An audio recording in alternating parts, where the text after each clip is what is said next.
Hello प्यारे बच्चों, आज हमारा टॉपिक है लाइफ प्रोसेस। ये किसके थ्रू हम स्टडी करने वाले हैं बच्चों? लाइफ प्रोसेस हम आप जैसे कि जानते हैं कि हम जो स्टडी जैसा कि बच्चों आपको पता है हम आज स्टडी करने जा रहे हैं न्यूट्रिशन इन प्लांट, यानी कि किसके अंतर्गत आता है? लाइफ प्रोसेस के अंतर्गत आता है। और लाइफ प्रोसेस बच्चों आपके 10th में बायो का एक चैप्टर है, फर्स्ट चैप्टर है।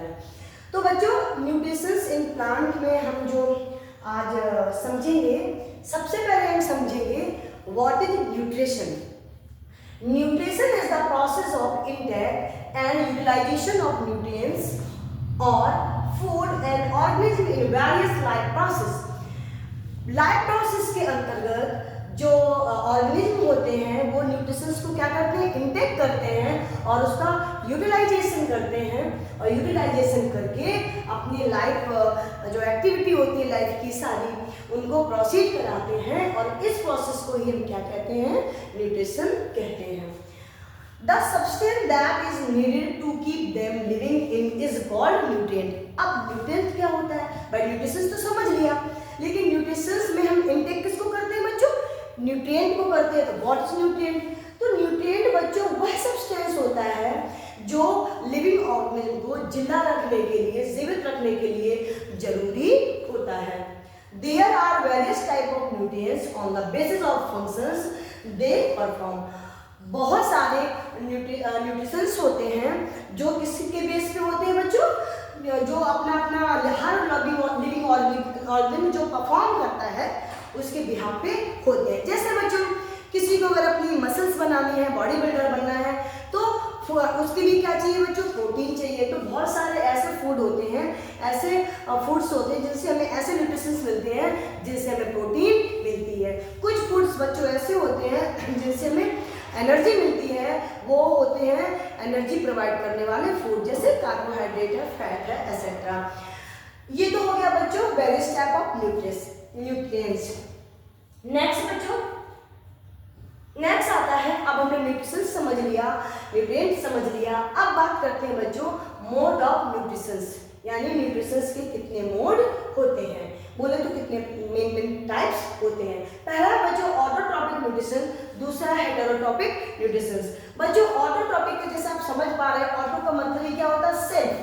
ऑटो का क्या मतलब होता है? सेल्फ, यानी ऐसे ऑर्गेनिज्म जो अपना फूड स्वयं बनाते हैं और उससे न्यूट्रिशंस को प्राप्त करते हैं वो कहलाते हैं ऑटोट्रॉपिक। उसमें बच्चों पहला है फोटो ऑटोट्रॉपिक, यानी ऐसे ऑर्गेनिज्म जो फोटोसिंथेसिस करते हैं। ये बच्चों कौन होते हैं? ये प्लांट्स होते हैं। दूसरा है बच्चों कीमो ऑटोट्रॉपिक। कीमो का मतलब जैसा कि आप देख पा रहे हो, सेंस इसका किससे आ रहा है? केमिकल से। किससे आ रहा है? केमिकल से। यानी ऐसे ऑर्गेनिज्म जो केमिकल का यूज करके फूड बनाते हैं और उससे अपना न्यूट्रिशन प्राप्त करते हैं। नाउ बच्चों हेटेरोट्रॉपिक। हेटेरोट्रॉपिक में भी कई टाइप्स होते हैं। हेटेरो का मतलब होता है ऐसे ऑर्गेनिज्म जो डिपेंड होते हैं फूड के लिए, जो क्या होते हैं? Depend on others. Depend on others,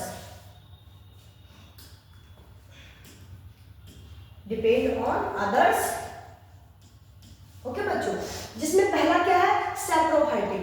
बच्चों सैप्रोफाइटिक जो ऑर्गेनिज्म होते हैं ये एक्चुअली डिपेंड होते हैं, या ये डेड या डिके सब्सटेंस से अपना न्यूट्रिशन प्राप्त करते हैं। इसके बच्चों एग्जांपल होते हैं सैप्रोफाइट के।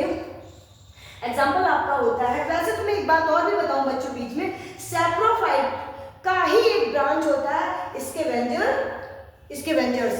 जो सैप्रो टाइप ऑर्गेनिज्म होते हैं वो मेनली अपना न्यूट्रिशन किससे प्राप्त करते हैं? डेड या डिके टाइप सब्सटेंस से प्राप्त करते हैं, यानी डेड ऑर्गेनिज्म से, यानी डेड एनिमल से या सड़ने गलने वाले पदार्थ से अपना न्यूट्रिशन प्राप्त करते हैं। बच्चों अगर हम बात करें जैसे सैप्रोफाइट की, तो इसके एग्जाम्पल कौन होते हैं बच्चों? इसका एग्जाम्पल मेनली बैक्टीरिया होता है। क्या होता है? बैक्टीरिया होता है। और क्या होता है?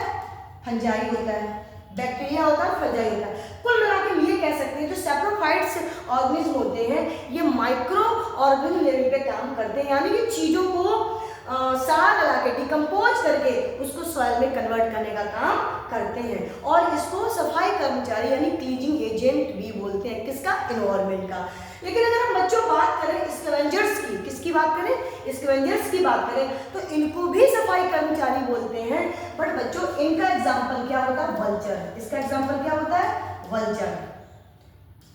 वल्चर, ठीक है, वल्चर हो गया, हयाना हो गया, क्रो हो गया, जकाल हो गया, ये सब किसके एग्जाम्पल है, स्कैवेंजर के।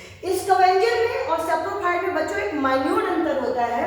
सैप्रोफाइटिक जो होते हैं वो डेड ऑर्गेनिज्म को यानी डेड एनिमल को और डिके मटेरियल से अपना न्यूट्रिशंस प्राप्त करते हैं और डिकम्पोज करके सॉइल बनाने का काम यानी सॉइल में कन्वर्ट कर देते हैं। बट जो स्कैवेंजर होते हैं ये फ्लैश को खाते हैं। किसको खाते हैं, फ्लैश बोले तो मीट को, मांस को खाते हैं।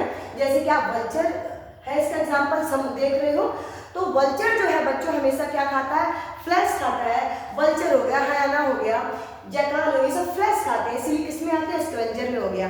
तो ये किसमें आते हैं, स्कैवेंजर में आते हैं। स्कैवेंजर जो होते हैं वो मैक्रो क्लींजिंग एजेंट कहलाते हैं, क्योंकि सबसे पहले एनवायरनमेंट को साफ करने का काम कौन करते हैं, स्कैवेंजर करते हैं। क्योंकि आधे ज्यादा खा पी के तो वही निपटा देते हैं, बाद में जो बचता है सड़ा गला वो सैप्रोफाइट यानी बैक्टीरिया और फंजाई उसको सॉइल में कन्वर्ट करके एनवायरनमेंट को क्लीन करने का काम करते हैं। आई होप बच्चों इन दोनों में आपको क्लियरिटी हुई होगी, बहुत कंफ्यूजन होता है बच्चों को, ठीक है। सैप्रोफाइट क्या होते हैं, डेड ऑर्गेनिज्म या डिके मटेरियल से अपना न्यूट्रिशंस प्राप्त करते हैं, जबकि स्कैवेंजर जो होते हैं वो फ्लैश को खाते हैं। एक बात बच्चों और भी याद रखनी है, फ्लैश को जरूर खाते हैं, लेकिन फ्लैश अब आप ये भी कह सकते हो कि फ्लैश खाएंगे तो हंटिंग करके या हंटिंग से तो होता तो वो भी डेड है, लेकिन बच्चों थोड़ा सा अंतर होता है। स्कैवेंजर जो होते हैं जो ये फ्लैश प्राप्त करते हैं ये हाल के ही मरे हुए, तुरंत के मरे हुए डेड एनिमल से ही अपना फ्लैश यानी फ्रेश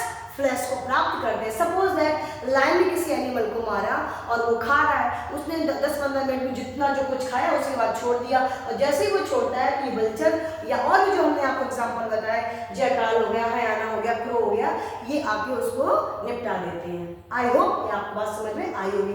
बच्चों बात करते हैं पैरासिटिक ऑर्गेनिज्म की। ये हमेशा लिविंग होते हैं, रहते हैं, अपना इनका जीवन यापन करते हैं हमेशा किस पे, इनसाइड अदर ऑर्गेनिज्म यानी दूसरे ऑर्गेनिज्म के ऊपर। इसका बहुत अच्छा एग्जांपल होता है लाइस यानी कि जुएं। जुएं जो होते हैं हमेशा ह्यूमन बीइंग के ऊपर या एनिमल्स के भी बॉडी में जुएं होते हैं, वो हमेशा दूसरी बॉडी से अपना न्यूट्रिशंस प्राप्त करते हैं। लीच हो गया, जोंक, आपने देखा होगा जानवरों की जोंक लग जाती है जब वो किसी वाटर बॉडी में जाते हैं पानी पीने, लीच हो गया, जोंक हो गया, ये क्या है बच्चों। और अमरवेल, अगर हम प्लांट की बात करें, अमरवेल जिसका बॉटनिकल नेम होता है कसकटा या कसकुटा, ये किसके एग्जांपल है बच्चों, पैरासिटिक के, ठीक है। अच्छा बच्चों इसमें एक टर्म आप लोग और समझ लेना, जरूरी है आप लोगों को समझना। पैरासिटिक में एक टर्म आता है बच्चों, पैरासिटिक में एक टर्म आता है, एक टर्म आएगा बच्चों होस्ट, एक टर्म क्या आएगा, होस्ट टर्म आता है। होस्ट क्या होता है, होस्ट बच्चों वह ऑर्गेनिज्म होता है जिसके ऊपर पैरासाइट अपना जीवन यापन करता है और उससे अपना न्यूट्रिशंस लेता है। जैसे अगर हम बच्चों बात करें लाइस की जुएं की, तो जुआ जो हो गया वो पैरासाइट है और जिसके ऊपर रह रहा है, चाहे वो किसी एनिमल की बॉडी के ऊपर हो या किसी ह्यूमन बॉडी के ऊपर हो, तो वो क्या हो जाएंगे, होस्ट। नेक्स्ट बच्चों लास्ट है होलोजोइक। होलोजोइक में ऐसे ऑर्गेनिज्म आते हैं जो फूड को इनटेक करते हैं, इंजेक्शन करते हैं, ठीक है, फूड को इनटेक करते हैं, चाहे वो सॉलिड हो, लिक्विड हो, चाहे वो गैसेस हो। बच्चों होलोजोइक में ह्यूमन का एग्जांपल आता है, ह्यूमन होलोजोइक में आते हैं, अमीबा होलोजोइक में आता है, डॉग, लायन, कैट, ये सब बच्चों किसमें आते हैं, होलोजोइक में आते हैं। अब बच्चों बात करते हैं न्यूट्रिशंस इन प्लांट। अब तक हमने सब कुछ समझ लिया, what is nutrition, what is nutrient और किस टाइप से होता है, किन किन में होता है। अब हम न्यूट्रिशन प्लांट में कैसे होता है, कैसे प्लांट अपना न्यूट्रिशंस लेते हैं, किसके थ्रू अपना फूड बनाते हैं, ये समझेंगे। तो बच्चों हम सभी जानते हैं प्लांट जो होता है वो क्या करता है, फोटोसिंथेसिस करता है। ये इसकी इक्वेशन है, क्या क्या चाहिए होता है फोटोसिंथेसिस के लिए, कार्बन डाइऑक्साइड, पानी, सनलाइट, क्लोरोफिल, और ये क्या बना देता है, ये बना देता है ग्लूकोज, और इसके साथ साथ बच्चों 6 मॉलिक्यूल वाटर के बनाता है और ऑक्सीजन को बनाता है। नाउ बच्चों यहाँ पे हम समझेंगे कि हमने ये समझ लिया ये क्या है, फोटोसिंथेसिस है, बट मैकेनिज्म ऑफ फोटोसिंथेसिस कैसे होता है ये तो हमने बता दिया कि फोटोसिंथेसिस में ये होता है और ऐसे ग्लूकोज बन जाता है। बट बच्चों ये ग्लूकोज को बनने में क्या क्या प्रोसेस होती है, क्या मैकेनिज्म होती है, ये हम समझेंगे इन दो हेडिंग्स के थ्रू। एक्चुअली बच्चा जो मैकेनिज्म ऑफ फोटोसिंथेसिस होता है ये दो फेज में, दो चरणों में पूरा होता है। पहला है लाइट रिएक्शन या इसी को बोलते हैं हिल रिएक्शन। हिल साइंटिस्ट का नाम है, हिल साइंटिस्ट ने इसी रिएक्शन के ऊपर काम किया था, उन्हीं के नाम पे उनको बोलते हैं हिल रिएक्शन। और अगला है लाइट डिपेंडेंट, अर्थात जो पहली फेज है मैकेनिज्म ऑफ फोटोसिंथेसिस की उसमें लाइट चाहिए ही चाहिए, यानी पहली वाली फेज लाइट पे डिपेंड होती है। और सबसे इंपॉर्टेंट बच्चों लाइट रिएक्शन या हिल रिएक्शन जो होती है किसमें होती है, ग्रेना में होती है। बच्चों बात करते हैं डार्क रिएक्शन की। डार्क रिएक्शन को हम ब्लैकमेन्स के नाम से भी जानते हैं, क्योंकि ब्लैकमेन्स साइंटिस्ट ने इसी पे काम किया। और ये कैसी है होती है, लाइट इंडिपेंडेंट होती है, यानी इसमें इसको लाइट की जरूरत नहीं होती। और बच्चों ये किसमें होती है, स्ट्रोमा में। और बच्चों आप लोग जानते होंगे ये ग्रेना और स्ट्रोमा, ये ग्रेना और स्ट्रोमा किसका पार्ट है, क्लोरोप्लास्ट के पार्ट है। क्लोरोप्लास्ट में ग्रेना और स्ट्रोमा नाम के ये दो संरचनाएं, स्ट्रक्चर्स पाए जाते हैं। आई होप बच्चों आज का जो सेशन था आपके लिए यूजफुल रहा होगा। मुझे पूरा विश्वास है आपने कुछ इससे सीखा होगा, खास तौर से वो सैप्रोफाइट और स्कैवेंजर वाले टॉपिक पे। तो अगर आपको मेरे द्वारा दी गई जानकारी अच्छी लगी तो प्लीज़ वीडियो को लाइक करिएगा और मेरे चैनल को सब्सक्राइब करिएगा। Thank you for watching, thank you.